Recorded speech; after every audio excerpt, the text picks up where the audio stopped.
Ipo Santosa. Boleh tepuk tangan. Beliau akan Ipo memberikan Santosa motivasi dan adalah durasi motivator untuk bagi jutaan orang.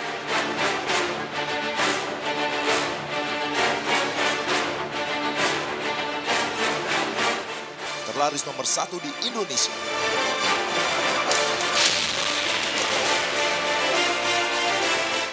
Bisnis-bisnisnya tersebar lebih dari 100 cabang se-Indonesia. Media-media nasional meliputnya.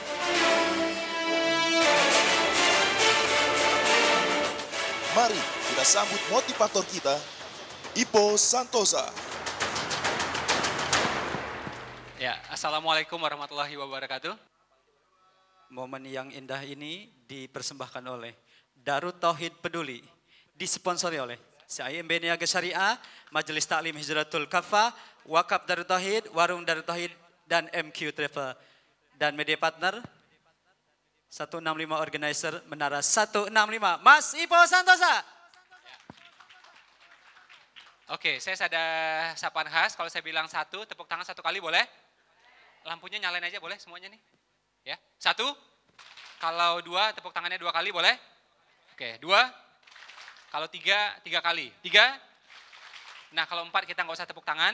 Kalau lima, kita tepuk tangannya 5 kali. Boleh ya? Nanti ketahuan nih kadar micinnya berapa ya. Kalau yang salah-salah itu berarti memang udah kebanyakan itu ya. Kita tes ya. Oke, 1, 4. Nah,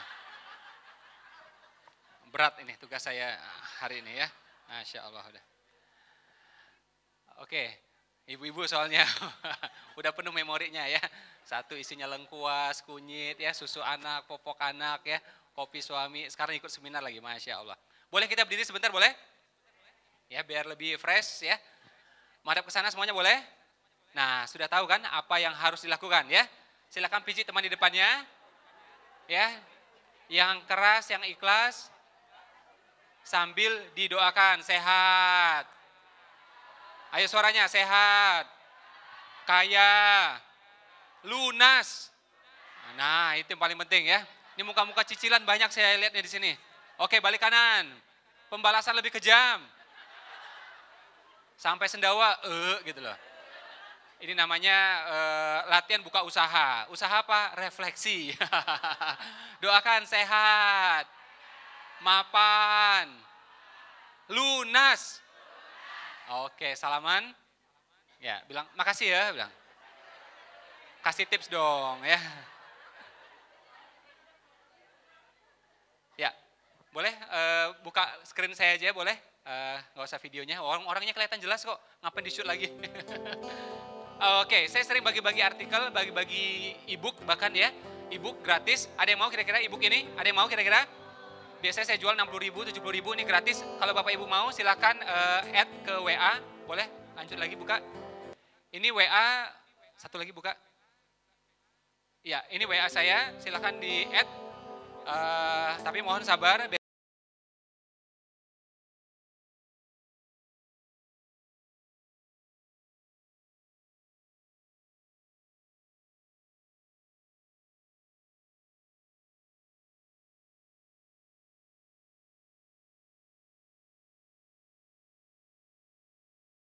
Punya WA semua Bapak Ibu.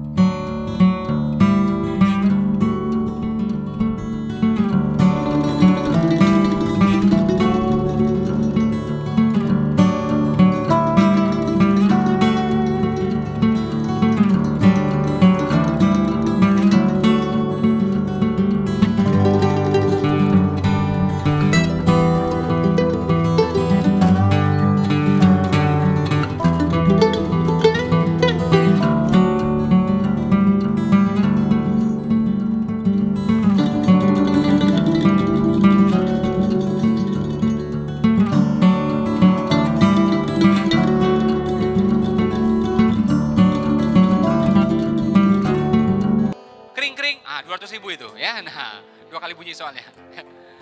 Oke, silakan handphonenya disimpan. Biasanya handphone kalau murah itu bunyinya berisik gitu loh ya. Nah, yang punya handphone mahal juga jangan sombong gitu ya. Silent. Yang nggak punya handphone sabar ya, mau gimana lagi ya. Mau silent apa gitu. Sudah di-save semuanya? Oke. Buka lagi. Buka. Nah, ya lanjut lagi. Lanjut lagi, boleh? Ya, kita mulai materi yang pertama. Saya ulang sekali lagi. Assalamualaikum warahmatullahi wabarakatuh. Ya, yang jawab sungguh-sungguh saya doakan ya, mudah-mudahan rezekinya lancar. Amin. Bolak-balik ke tanah suci. Amin. Usahanya berkembang, keluarganya sakinah. Amin. Yang belum nikah ada di sini belum nikah? Nah, saya doakan mudah-mudahan segera ketemu jodohnya. Jodoh yang soleh atau soleha. Amin. Hafiz. Amin. Anak orang kaya. Anak tunggal. Warisannya banyak.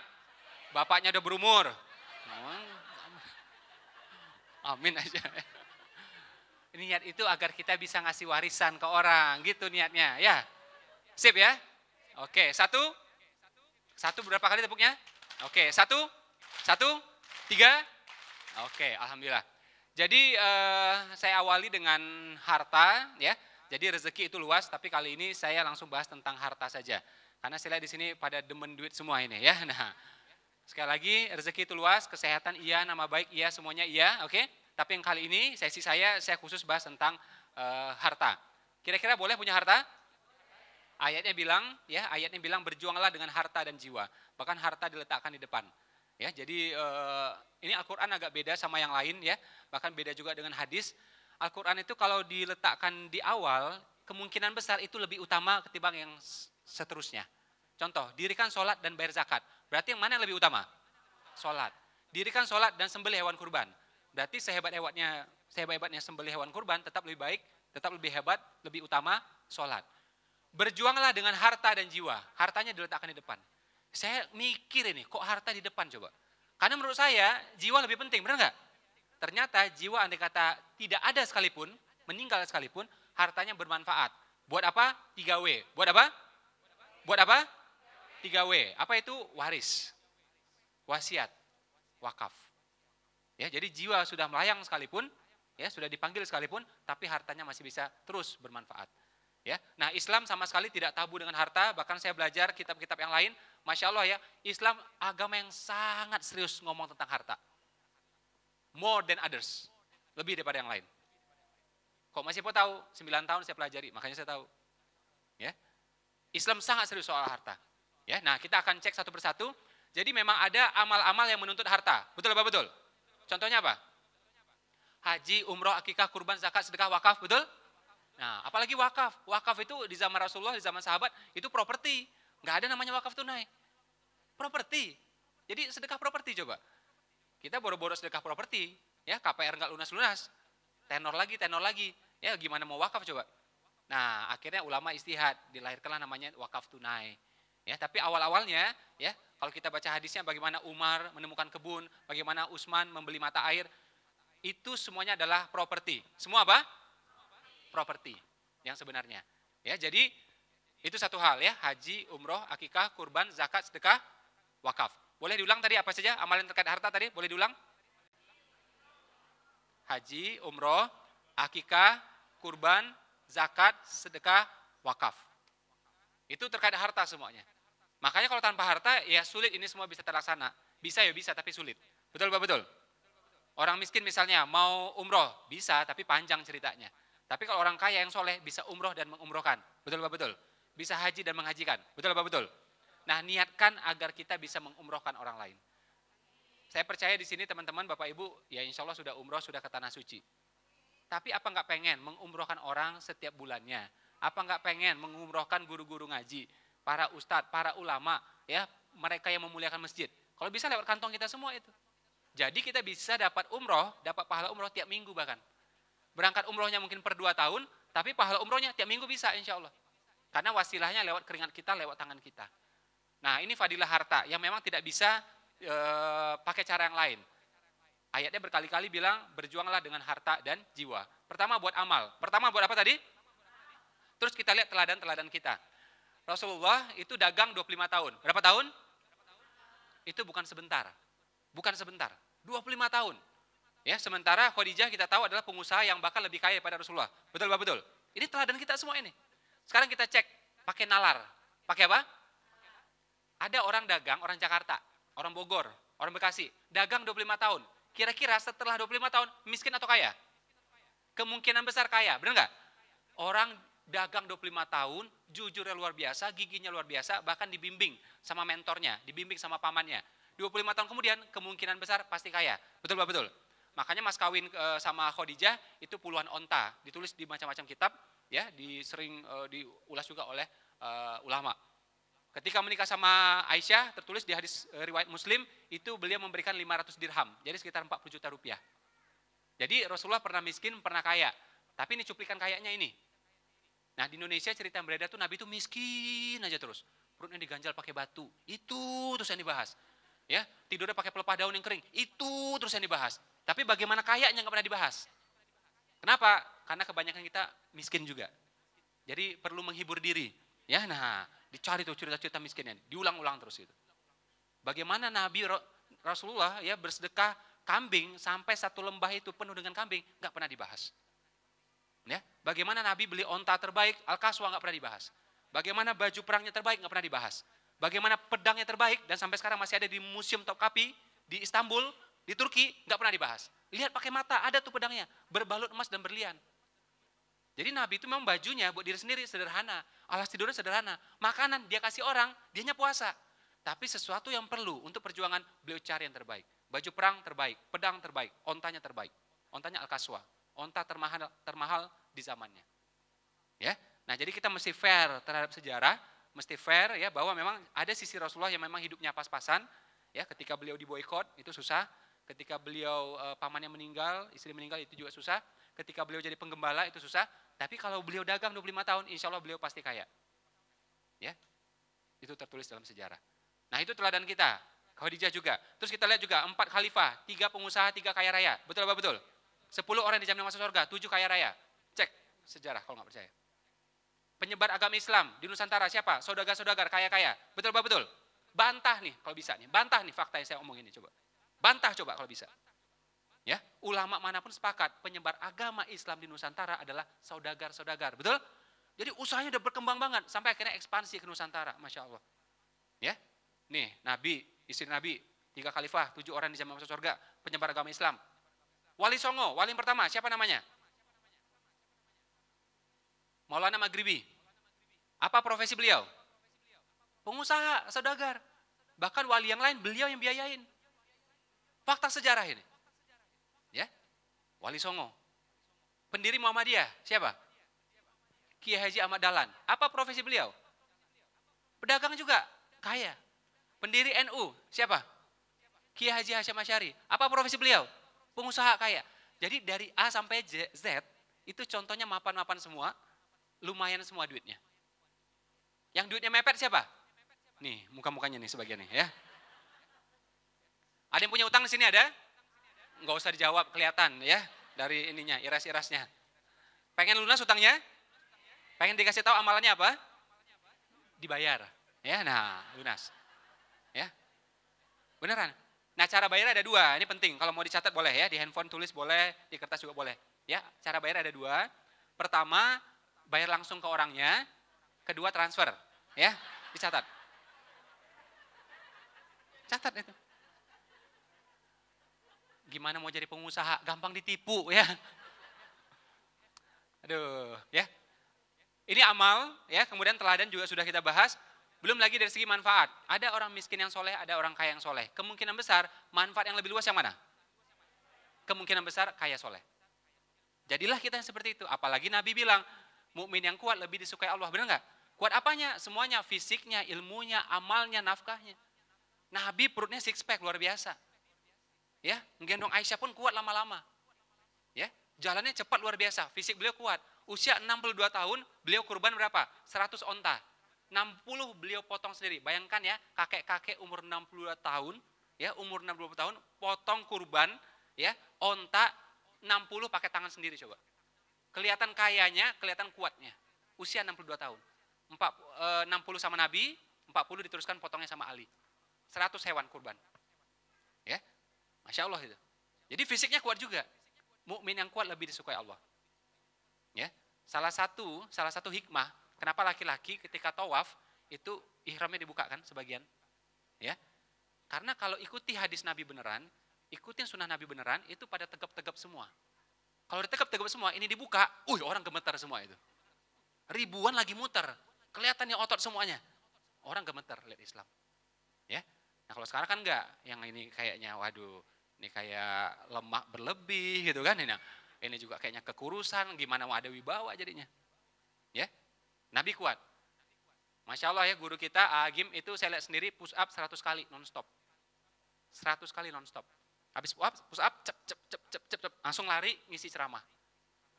Untung beliau nggak nodong ke saya. Ini tolong, ayo push up itu. Saya enggak waktu itu, ya aman gitu ya. Masya Allah, usia beliau, Masya Allah, udah jadi kakek-kakek juga, tapi fisik terjaga. Ya, jadi mukmin yang kuat lebih disukai Allah. Kuat apanya? Fisiknya, imannya, ilmunya, amalnya, termasuk juga nafkahnya. Kalau lemah, disetel sama yang lain. Kalau lemah, disetting sama yang lain. Betul, betul. Kalau kuat kita mandiri semuanya. Media harusnya kita yang pegang. Satelit kita yang pegang. Properti kita yang pegang. Tapi karena kita lemah, kita yang disetel sama orang lain. Terjadi sekarang? Terjadi. Di Indonesia terjadi? Terjadi. Di dunia terjadi? Terjadi. Karena lemah. Ya. Dan hadis yang lain mengatakan, ini hadis sahih, sebaik-baiknya harta berada di tangan orang beriman.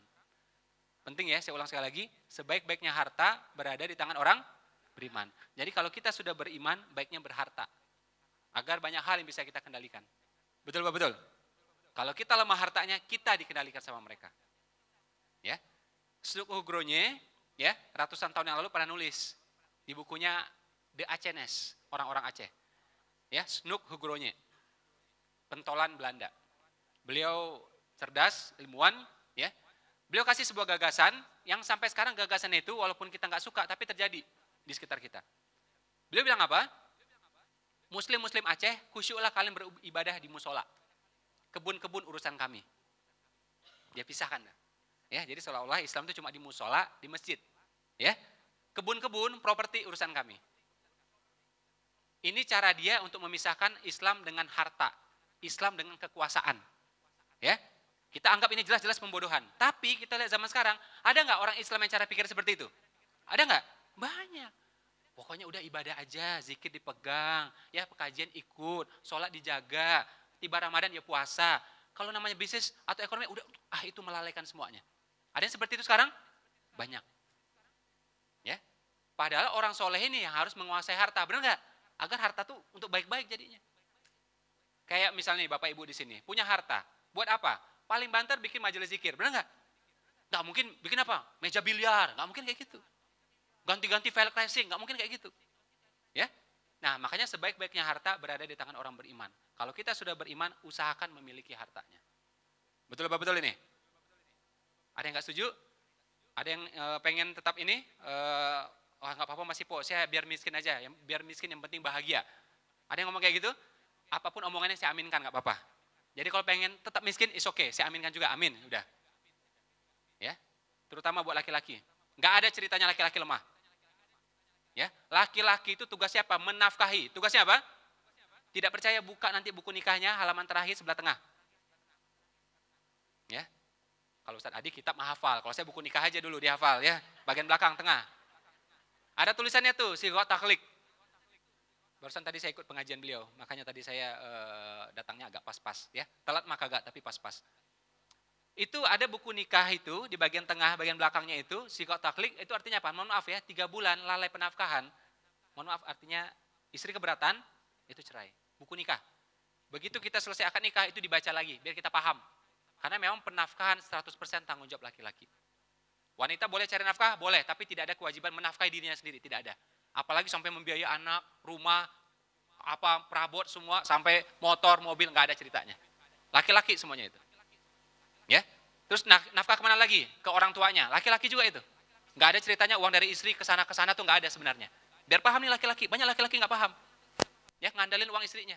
25% keluarga Indonesia, saya cek ya, itu tidak paham tentang penafkahan. Ya, banyak suami yang ngandalin uang istrinya. Kalau istri mau kasih, ya alhamdulillah. Tapi tanggung jawab mesti paham dong. Ini di pundak siapa, benar nggak? Perempuan tidak wajib cari nafkah. Yang penting apa? Nih ya, belum nikah. Nafkahnya ditanggung siapa? Ayah. Sudah nikah, ditanggung siapa? Suaminya. Kalau suaminya meninggal atau bercerai, nafkah ditanggung siapa? Balik lagi ke ayahnya atau pamannya atau saudara laki-lakinya. Jadi wanita tidak harus bisa cari uang, yang penting bisa minta uang, udah itu aja. Makanya saya bilang buat laki-laki, ciri laki-laki sejati, sedikit bicara, banyak transfer. Nah itu baru laki-laki. Karena dia akan menafkahi istrinya, anak-anaknya, orang tuanya, termasuk juga mertuanya. Belum lagi apa? Transfer ke Darut Tauhid. Itu laki-laki semuanya. Zakat istri, nggak ada, suami yang bayarin. Hajinya istri, suami yang bayarin semuanya. Punya anak laki-laki, dinafkahi sampai akhir balik, 14 tahun. Tapi kalau dia punya anak perempuan, dinafkahi sampai dia nikah. Kalau dia nikah usia 28, dinafkahi sampai 28 tahun. Jadi kalau laki-laki lemah finansial, gimana ceritanya? Ini bagaimana terlaksana, saya mau tanya coba. Bagaimana ini terlaksana coba? Ya, makanya laki-laki mesti ngoyo cari uang. Dan Allah merancang itu, dia punya hormon namanya testosteron. Hormon apa? Laki-laki punya lebih banyak. Itu semakin yang ngejar-ngejar target, laki-laki makin sehat. Makanya laki-laki kalau diam di rumah justru tidak sehat. Boleh di rumah tapi tetap aktif. Saya juga sering di rumah, oke? Tapi diam aja nggak ngapa-ngapain, atau cuma main burung aja, ada tuh orang pensiun, ya, dulu aktif, sehat aja. Begitu pensiun di rumah doang, main sama tanaman, main sama burung, akhirnya malah sakit. Karena melawan fitrahnya, laki-laki mesti aktif. Laki-laki zaman dulu cari nafkah gimana? Berburu, menombak, memanah, melompat, menyelam, bahkan bertarung sama hewan. Itu laki-laki. Nah, testosteronnya makin bagus, makin panjang umur, otaknya makin nyala dia. Tapi kalau diam aja, coba perhatikan di mana-mana, laki-laki kalau diam aja nggak ngapa-ngapain, buntu otaknya, terganggu kesuburannya. Ini riset. Oke? Nah, makanya ingatkan laki-laki di sekitar kita, termasuk juga ibu ya, punya anak laki-laki dirancang dia agar menjadi pejuang. Dirancang untuk apa? Untuk bisa mencari nafkah. Ya, tidak bergantung sama siapapun. Ya, cukup bergantung sama Allah saja. Sip? Sip? Saya selalu ngomong materinya selalu pahit, selalu keras. Ya, tapi nggak tahu kenapa selalu diundang juga, ya. Nah, ya, kalau dengarnya perut rasanya kayak aduh mules-mules gitu ya. Nah, tapi ya seperti itu. Menurut ayah saya almarhum, sesuatu itu kalau penting harus disampaikan. Orang suka nggak suka itu urusannya dia. Kalau penting benar sampaikan. Ya. Nah, menurut saya ini banyak orang yang lalai soal nafkah, lalai soal harta. Makanya saya sampaikan di sini. Sip? Sip? Oke, angkat tangan kanannya. Tepuk bahu teman sebelah kanan. Tepuk yang keras sampai bunyi. Bilang, sadar oi. Insaf oi. Oke, angkatan kirinya, tepukan lebih keras, lebih keras. Bilang, sudah sadar. Sudah insaf. Tapi gimana Mas Ipo? Kita latar belakangnya orang biasa, bukan pengusaha, bukan orang kaya, nggak apa-apa. It's okay. Nggak harus pakai pengalaman. Betul? Bisnis, pernikahan. Mana yang lebih penting? Bisnis atau pernikahan? Untuk nikah aja ternyata tidak perlu pengalaman. Benar nggak? Benar nggak? Mana ada calon mertua nanya, kamu punya pengalaman? Kami mencari calon menantu yang punya pengalaman yang sama, di bidang yang sama selama 3 tahun. Nggak ada. Ya? Nah, jadi nikah saja yang sedemikian penting tidak perlu pengalaman. Apalagi bisnis, apalagi harta dan seterusnya. It's okay. Dan satu hal, kita punya Allah, benar nggak? Kita libatkan yang maha besar, kita libatkan Allah, kita libatkan yang maha kaya. Ya, kita lihat. Ini ada video bagus banget, boleh dibuka? Ini ada 4 tokoh, ya, kebanggaan saya. Saya kagum luar biasa sama beliau-beliau.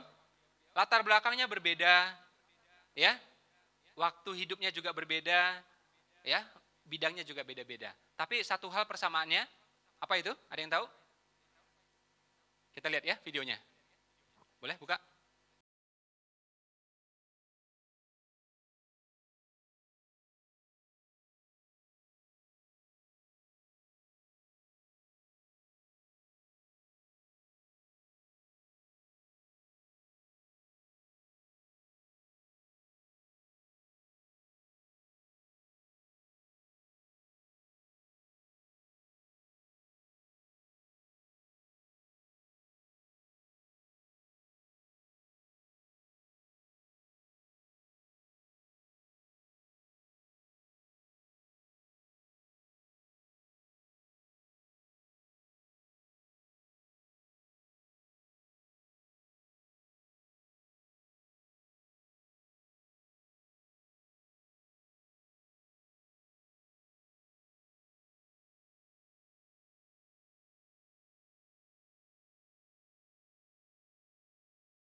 Boleh? Oke, kita baca kalimat ini sama-sama boleh? Kita baca ulang sama-sama. 1, 2, 3.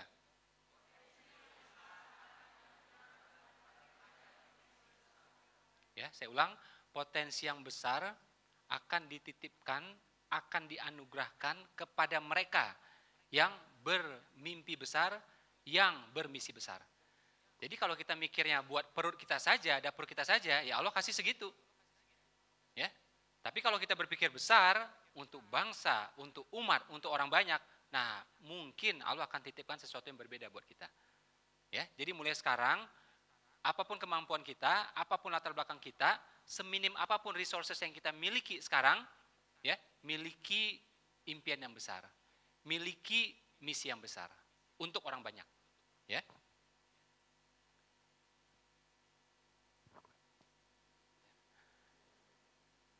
Saat kita berpikir besar dan melibatkan yang maha besar, maka Allah akan mengirim ya orang-orang yang tepat untuk kita. Ya. Dan tiba-tiba Allah hadirkan kemenangan, tiba-tiba Allah hadirkan keajaiban yang tidak pernah kita bayangkan. Ya. Jadi sebenarnya kalau kata guru saya, Allah itu nunggu, ya. Allah itu nunggu kita ini maunya apa? Ya. Yang benar-benar kamu mau itu apa? Buat dirimu, buat keluargamu, buat keluarga besarmu, ya, atau sekalian buat umat, buat orang banyak. Ya. Nah, jadi mulai sekarang cara pikirnya diganti bagaimana ya kita bisa berkontribusi besar untuk orang banyak. Berkontribusi besar ya untuk umat. Ya. Ini ada video bagus banget, kita lihat sama-sama.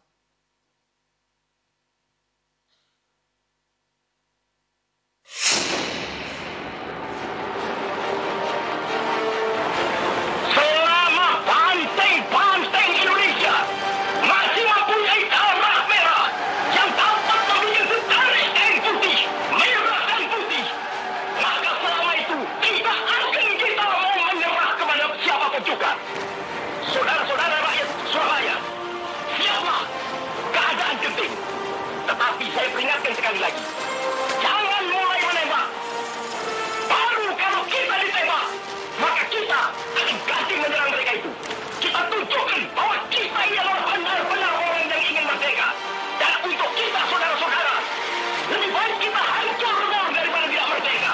Sebab yang kita tetap merdeka atau mati. Dan kita yakin saudara-saudara, pada akhirnya pastilah kemenangan akan jatuh ke tangan kita. Sebab Allah selalu berada di pihak yang benar. Percayalah saudara-saudara, Tuhan akan melindungi kita sekalian. Allahu Akbar, Allahu Akbar, Allahu Akbar. Merdeka!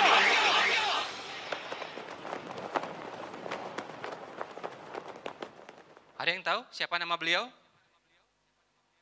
Siapa nama beliau? Bung Tomo. Berapa umur beliau waktu beliau meneriakkan kalimat itu? Belum 30 tahun. Ya, boleh lampunya? Berapa tadi usia beliau ketika meneriakkan kalimat itu? Belum 30. Siapa dia? Panglima besar? Bukan. Punya militer, punya senjata, punya tank? Bukan. Ya, anak muda belum punya pengalaman, tak tahu berhadapan dengan siapa? Tentara sekutu. Sekutu itu artinya gabungan. Dan sekutu ini sebelumnya nggak pernah kalah. Menang terus. Dan ini yang mau datang ke Surabaya. Ini yang mau datang ke Indonesia. Gabungan coba. Ya, sementara dia nggak punya pengalaman. Resources juga nggak punya. Tapi dia punya satu hal yang musuhnya nggak punya. Apa itu? Dia punya Allah. Dia bawa Allah. Dan satu hal lagi apa? Dia tegakkan akhlaknya sebagai muslim. Bukan sedang ngaku-ngaku Islam. Dia bilang apa? Jangan menyerang, betul? Kalau dia mulai menyerang, baru kita lawan serangan itu. Itu akhlak seorang muslim ketika perang. Dipakai itu Islamnya dalam perang juga itu. Ya. Dan Masya Allah, takdir menunjukkan bahwa yang menang siapa? Nih, beliau yang menang bersama pasukan-pasukannya. Dan saya yakin pasti ada Bung Tomo yang lain di sekitar itu. Walaupun mungkin kita tahunya cuma satu orang Bung Tomo. Dan Allah tunjukkan, ya Allah buktikan kemuliaan Bung Tomo ini. Ada yang tahu beliau meninggal di mana? Beliau meninggal di Arafah ketika lagi berhaji. Ya, Kata Rasulullah, haji itu Arafah. Jadi puncaknya Arafah. Yang lain itu ya ini aja, puncaknya itu Arafah. Makanya kalau tidak sampai di Arafah ya tidak sah. Tapi kalau yang lain tinggal-tinggal masih bisa bayar dam. Tapi kalau tidak di Arafah tidak sah. Ini puncaknya sudah. Haji itu Arafah kata Rasulullah. Dan Bung Tomo Masya Allah meninggal di sana. Ketika berhaji, ketika di Arafah meninggal Masya Allah. Ya, betapa indahnya coba. Ya, ini satu kemuliaan kecil yang Allah tunjukkan di hadapan kita semuanya. Bung Tomo. Ya, dia libatkan yang maha besar, dia libatkan yang maha kuat. Nah, keajaiban terjadi, kemenangan terjadi. Ya, jadi apapun latar belakang Bapak Ibu di sini, mungkin juga kita bukan dari keluarga kaya, bukan dari orang yang punya pengalaman, punya ini, punya itu. Kita mungkin enggak semuanya. Tapi kalau kita punya Allah, berarti kita punya semuanya. Tenang aja. Bapak cari uang buat diri sendiri, itu sama capeknya. Tapi cari uang untuk orang banyak, untuk umat, untuk A, untuk B, itu sama capeknya. Mending sekalian untuk orang banyak. Ya. Saya minta sama Allah, ya Allah, aku pengen banget bisa seminar itu di mana-mana, kemana-mana, dan nggak dibayar. Andai kata dibayar pun, saya nggak berharap itu. Ya, dan hampir sekarang 90% seminar saya nggak dibayar udah, berapa tahun terakhir ini. Tapi kenapa saya bisa seperti itu? Karena ya alhamdulillah ada bisnis yang backup, bener nggak? Ya, saya merasa ada 1% ilmu, ada 2% ilmu yang saya tahu, pengen banget nyampaikan ke orang. Gitu. Nah, mampukan aku ya Allah. Maksudnya apa? Bukan sekadar mampu ngomongnya, tapi mencukupkan semuanya ini. Cukup dulu semuanya, sehingga aku bisa pergi kemana aja dengan bebas semuanya. Hari ini saya tampil, sekarang alhamdulillah insya Allah nggak dibayar. Nanti 1 jam lagi saya tampil di Bogor juga, saya tidak dibayar. Besok saya di Medan, ada 2 tampil di sana juga, saya tidak dibayar sama sekali. Ya, alhamdulillah. Bahkan tiket pun juga kita sering bayar sendiri. Gitu, alhamdulillah. Ya, ini bukan soal bayar atau tidak bayarnya, tapi saat kita bermimpi besar, punya misi yang besar, Allah kasih resources yang besar. Tapi kalau kita berpikir cuma dapur kita doang, ya perut kita doang, ya udah Allah kasih segitu. Aku seperti persangkaan hambaku. Makanya saya bilang mimpi besar, mimpi kecil sama aja. Cari uang ya dari pagi sampai sore sama aja. Mending buat orang banyak sekalian udah. Nah sekarang alhamdulillah sudah ada TK ya yang mencetak calon entrepreneur itu sudah 70-an cabang se-Indonesia. Dari Aceh sampai Papua. Manado kita baru buka berapa bulan yang lalu. Ternate ada, Lombok ada, alhamdulillah. Ya. Kampus khusus untuk pengusaha ada di Pejaten, kampus Umar Usman, hampir 7 tahun umurnya sekarang. Visinya jelas, pengen jadi Umar di zaman sekarang, pengen jadi Usman di zaman sekarang, setidaknya dari segi bisnis. Kuat, mandiri, ya, punya prinsip-prinsip yang juga tidak tergoyahkan. Kampus Umar Usman, di Pejaten, kampusnya, alhamdulillah. Slogannya, kuliah setahun jadi pengusaha. Ternyata janjinya bohong, belum setahun udah jadi pengusaha coba. Itu kan bohong itu namanya. Alhamdulillah. Ya.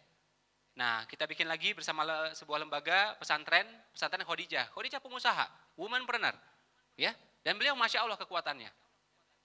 Dan ini wanita paling mulia. Saya begitu dengar ceritanya langsung ya udah anak pertama saya namanya Khadijah ya sudah.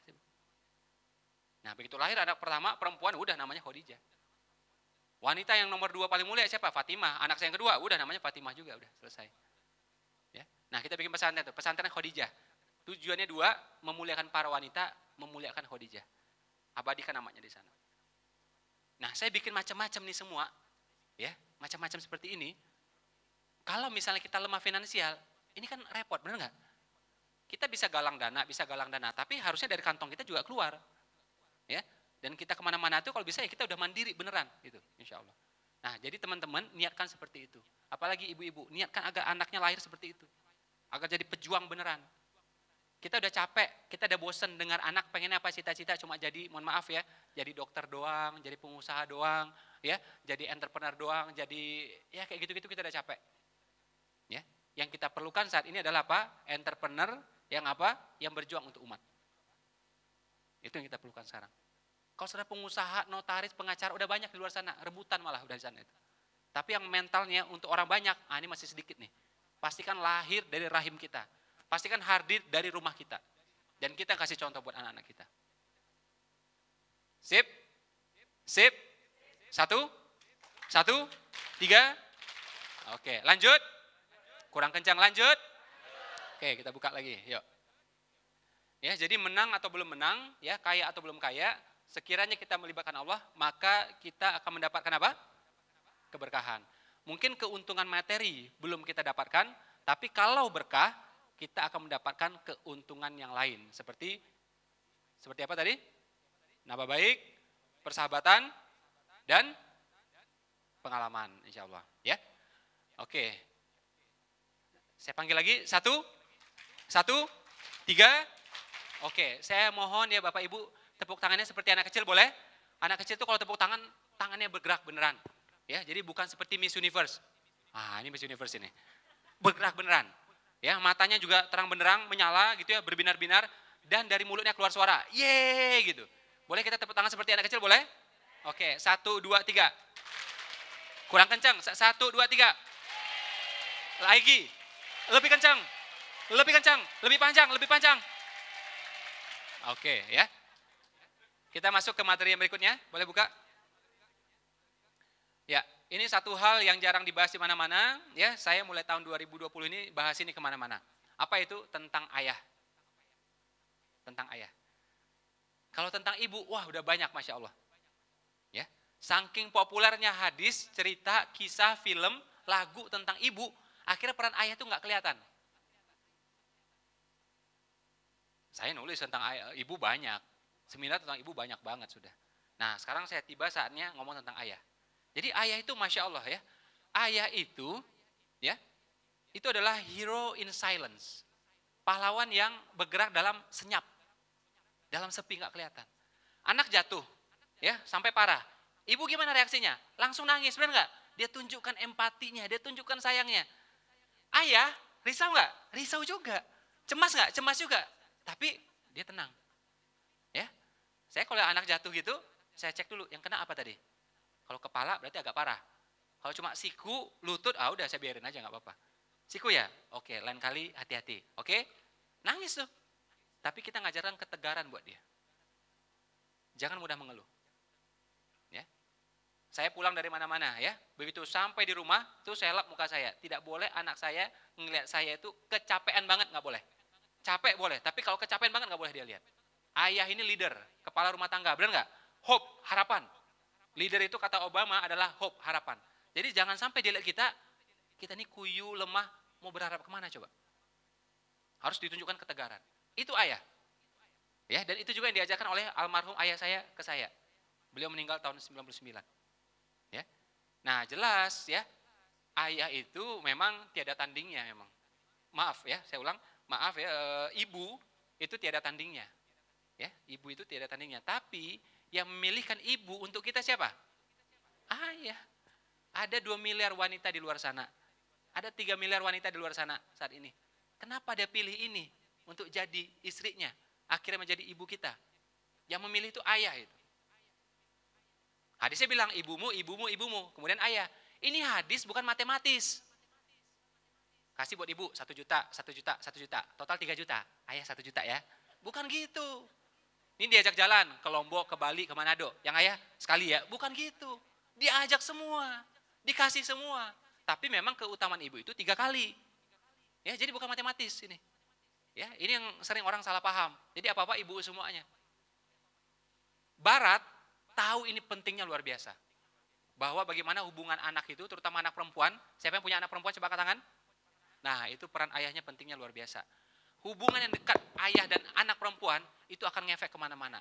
Anak ini menjadi kuat, mandiri, ya, bahkan kecerdasan itu tergantung ayahnya, terutama anak perempuan. Barat tahu persis soal ini dan Barat kehilangan ini. Kenapa rumah tangga mereka rapuh? Nah, aspirasi ini mereka tuangkan dalam film. Maka coba ibu perhatikan, saya lihat di sini kan ada yang sufi, ya, sufi suka film, ya. Nah, perhatikan film-film itu ya. Iron Man sama anak perempuannya. Hawkeye yang si pemanah itu juga sama anak perempuannya. Ya, Rambo sama anak perempuannya.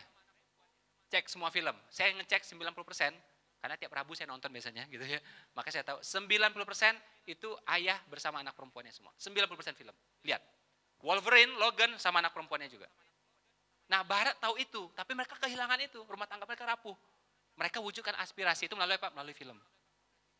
Ya, nah kita alhamdulillah rumah tangga insya Allah kokoh, keluarga insya Allah kokoh. Ini modal bagi kita.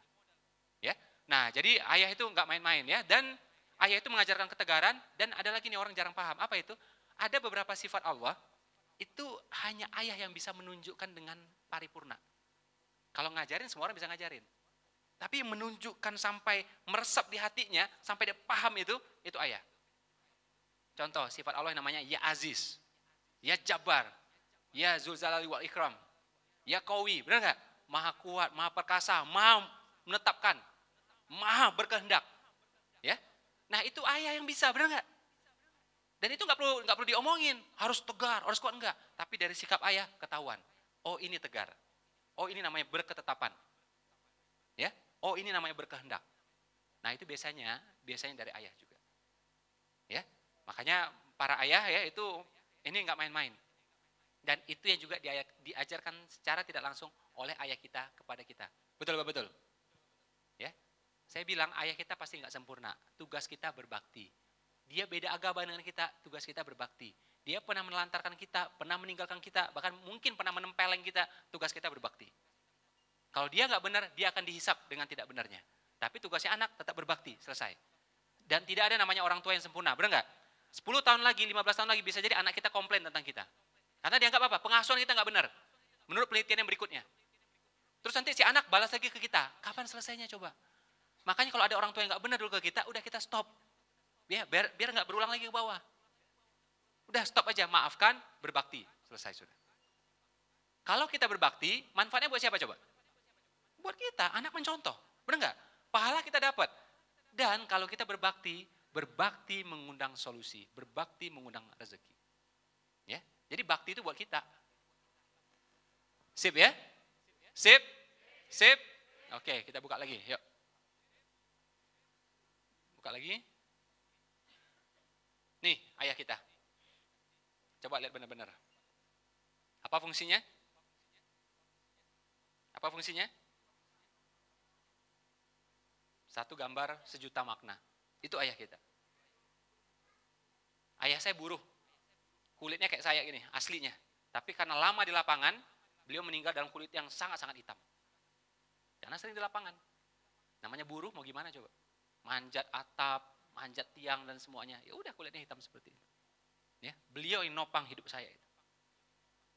Ya, dia kerja di sebuah perusahaan yang mungkin dia nggak suka, dengan atasan yang dia nggak suka juga, tapi dia bertahan demi siapa coba? Kalau ngomong bosan lah, capek lah, malas diperintah-perintah sama orang ini, ya pasti bawaannya pengen resign aja sudah. Tapi ayah bertahan tuh demi kita. Bahkan ngutang pun juga demi kita. Mending kalau beli makanan, mending kalau beli pakaian. Kadang-kadang ngutang buat apa? Beli mainan kita kadang-kadang. Karena anaknya ngerengek terus gitu.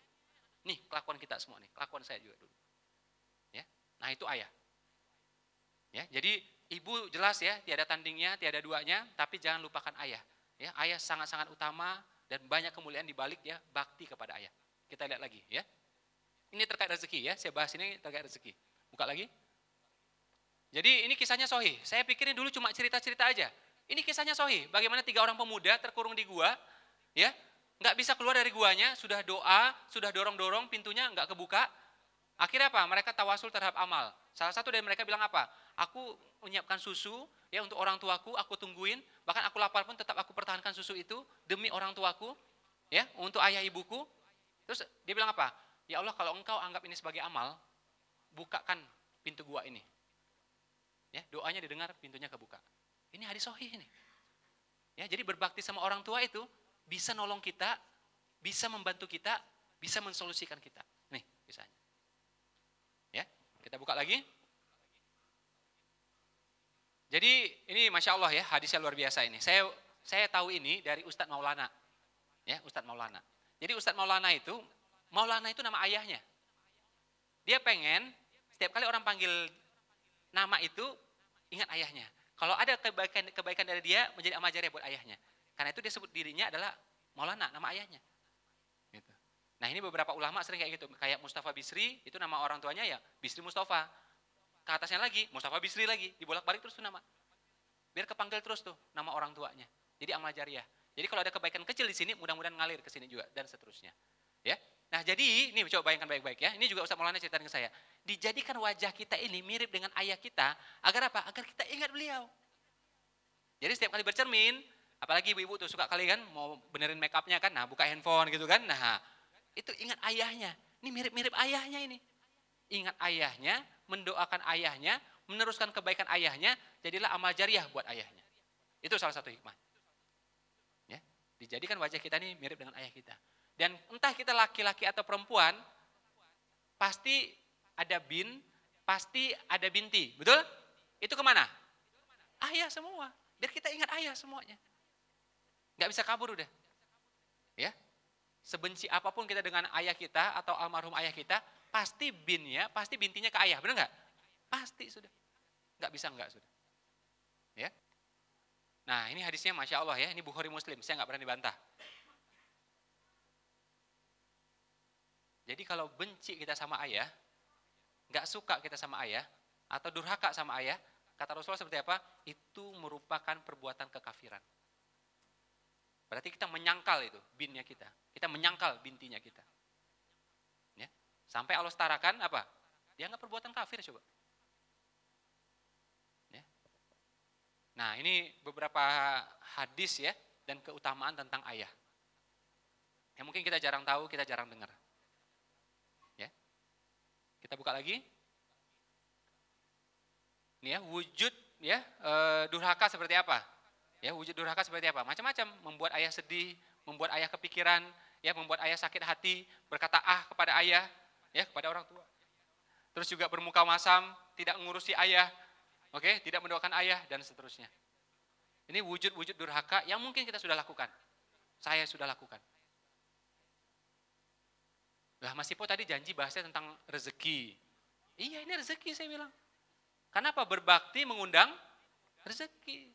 Berbakti mengundang solusi. Kalau durhaka mengundang petaka, mengundang celaka juga.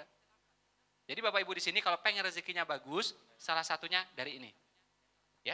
Kalau ayah sudah meninggal, orang tua sudah meninggal, bagaimana bakti kita? Doa satu. Apalagi? Silaturahim dengan kerabat-kerabatnya. Oke, apalagi?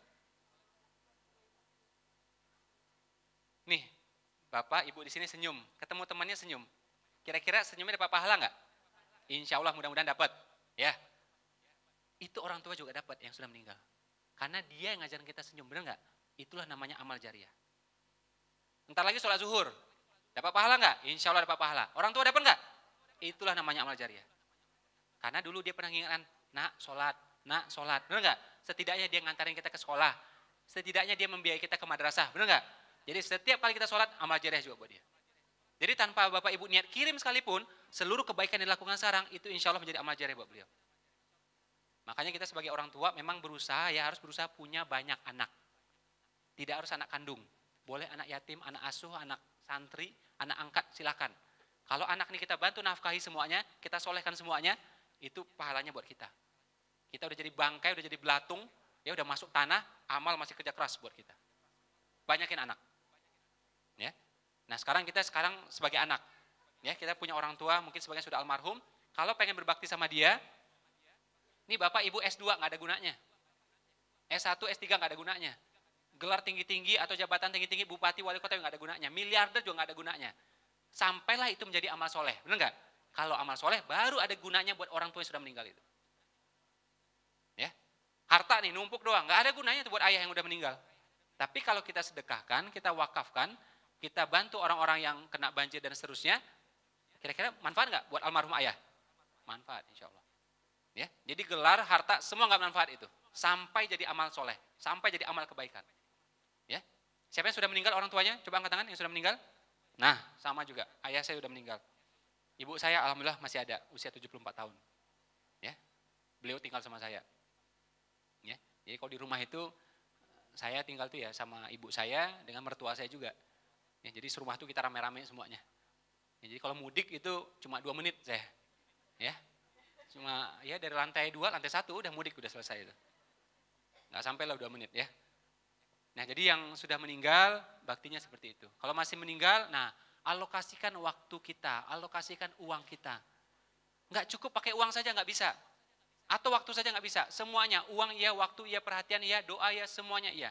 Persis kayak dulu mereka menafkahi kita. Dengan semuanya. Tanpa pengecualian. Bayangkan kalau orang tua cuma ngasih waktu saja. Jadi apa kita? Ngasih uang aja. Jadi apa kita? Tapi beliau kasih semuanya. Perhatiannya, bahkan air matanya, bahkan darahnya untuk kita. Jadilah kita sekarang seperti ini. Ya, berbakti mengundang rezeki, durhaka mengundang petaka. Oke, itu saja dari saya. Assalamualaikum warahmatullahi wabarakatuh. Waalaikumsalam warahmatullahi wabarakatuh. Boleh tepuk tangan untuk Mas Ipo?